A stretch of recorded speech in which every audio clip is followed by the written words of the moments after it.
sila sa cemetery nila is sabi is kami karon, kamu gason. So that's the reality of life. Sila na una, and then next kita. And we don't know. Dahil we have only one life to live on this earth. But there's hope if we read the Bible and then kilala natin ang Panginoon Jesus. For a few years lang kilala ko si Ma'am Lynn. Then isa sa na-request sa akin yung turo sa mga young people here sa mga church. And then blessing kahit sa edad niya, still serving the Lord faithfully. So isa sa big example sa amin ng mga young na mag-stay sa Panginoon. And we don't know kung kaya namin abutin yung 82 years old. Imagine mo na sa kanyang edad na-experience yung cancer. Para sa mga mayaman, yung cancer, yung sakit, no? Pero before that, may mensahe ako sa inyo ang galing sa salita ng Diyos na the title is Where Do the Dead Go? Saan ba papunta yung pag namatay ang tao? Makasagot yan, hindi ako, kundi ang salita ng Diyos. Basahin natin sa 1 John, the book of 1 John chapter 5, verse number 13. Sabi ni Apostle John, "These things have I written unto you, that believe on the name of the Son of God, that ye may know that ye have eternal life, in that ye may believe on the name of the Son of God." Let us pray. Father God in heaven, we praise and honor your name, Lord, for this instrument ng katawan ng mga hindi. Para, Lord, ipahagi yung salita mo, katotohanan, Lord, na gusto mo, Lord, sila lumaligtas, gusto mo, Lord, sila maibalik sa katotohanan.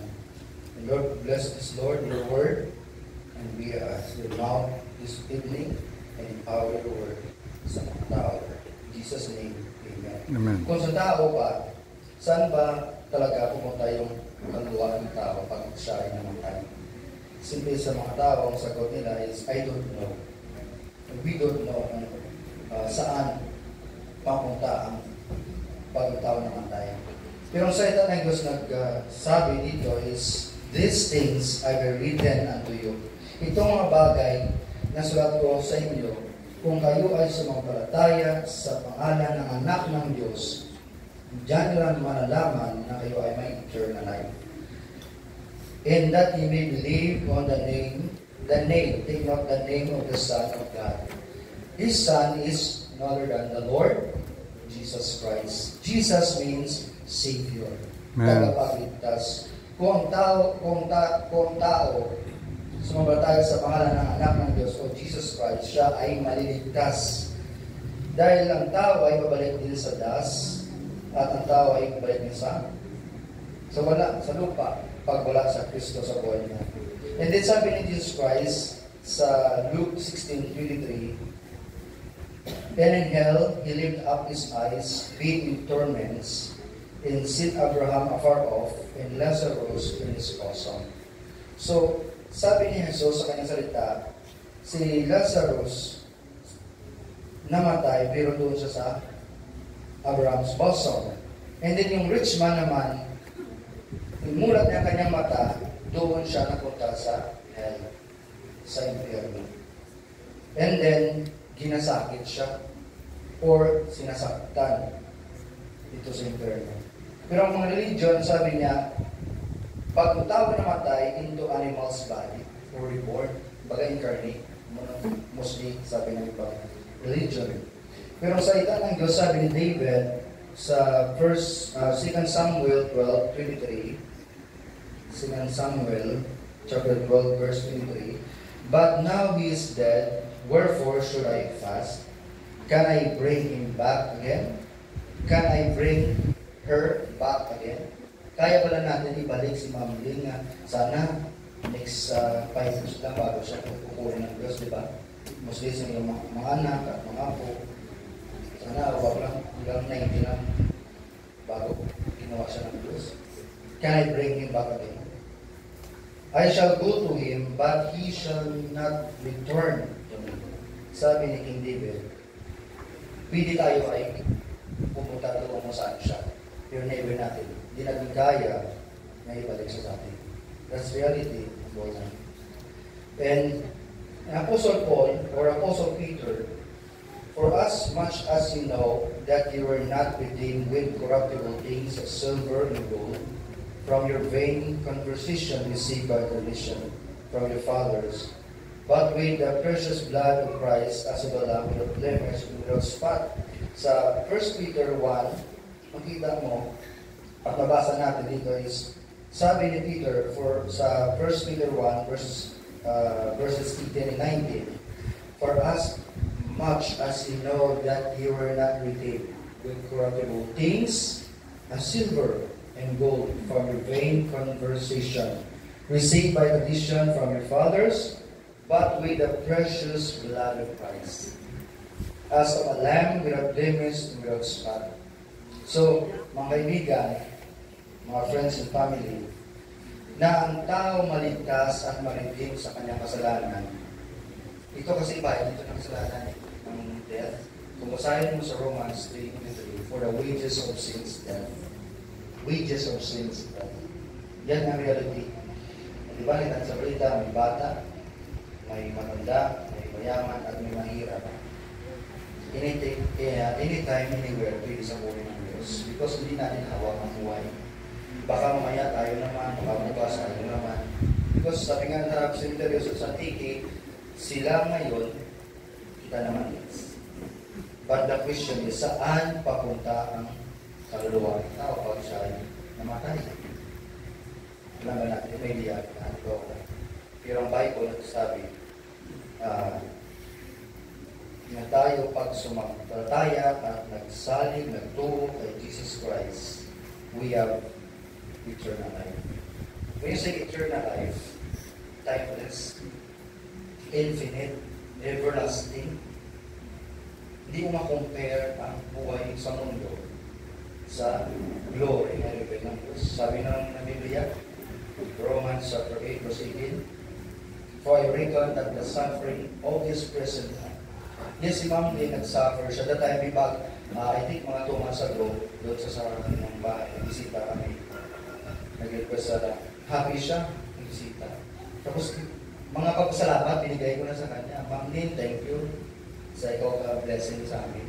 Sa ikaw ka-encouragement na matuloy kami mag-serve ng Panginoon. Every time na, every Sunday, or kung nandyan siya, natawag niya ako, and encourage niya ako, Fred, blessing ikaw na serve ng Panginoon. Thank you, Ma'am Lee. Kaya sabi ko mas kanya, Ma'am, kakapaman ka, big ikaw na encouragement na sa akin na mag-alagad sa Panginoon ng buhay ng Diyos. So, sabi ng Biblia, for I reckon that the suffering of this present time are not worthy to be compared with the glory which shall be revealed in us. So, ang hope na sabi ng Apostle Paul, nang suffering natin sa mundo, I don't know kung baka may experience mo ng suffering, anong klaseng suffering, cancer man yan, anong klaseng sakit man yan, may experience ng tao, but never natin at hindi natin makumpara o ma-compare yung glory doon sa langit na i-reveal ng Diyos sa Sunday. Because ang glory nga rin ng Diyos sa doon, naka-order na, because God is the God of order and God is the God of second chance. At gusto ng Diyos nga tayo ay doon tayo, because the conversation, our conversation sa Bible is in heaven. Is in heaven. Yung mga Christian, yung tao na tinanggap na sumampalataya kay Jesus bilang Diyos na pagligtas, yung ating destinasyon, hindi sa lupa na. Ayaw natin doon sa impyerno. Kung hindi totoo ang impyerno, hindi totoo na tao mamatay. Kung hindi totoo ang impyerno, hindi din katotohanan or matuod yung tawag na langit. So, abyan, sabi ng Bible, all who die will go to hell. Ang lahat ay pag namatay, 100% papunta ng impyerno.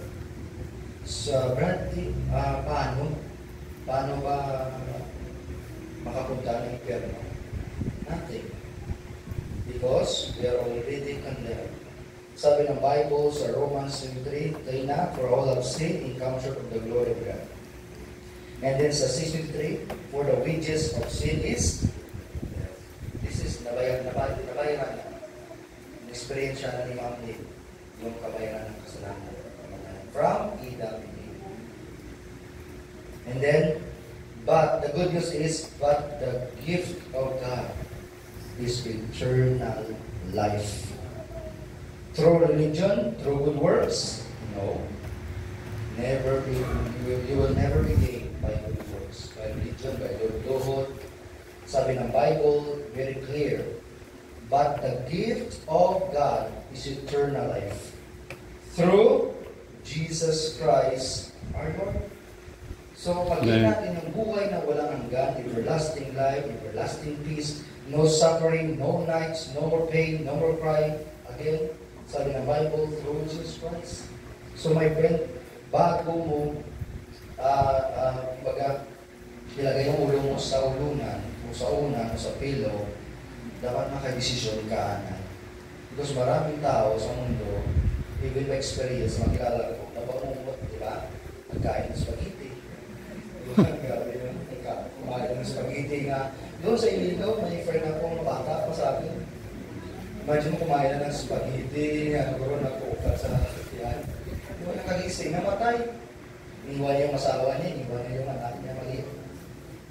So be careful, no? Kaya pagkain ba, pwede ka patayin. Right? That's the reality sa tao. Because ang lawas, katawan natin, is perishable.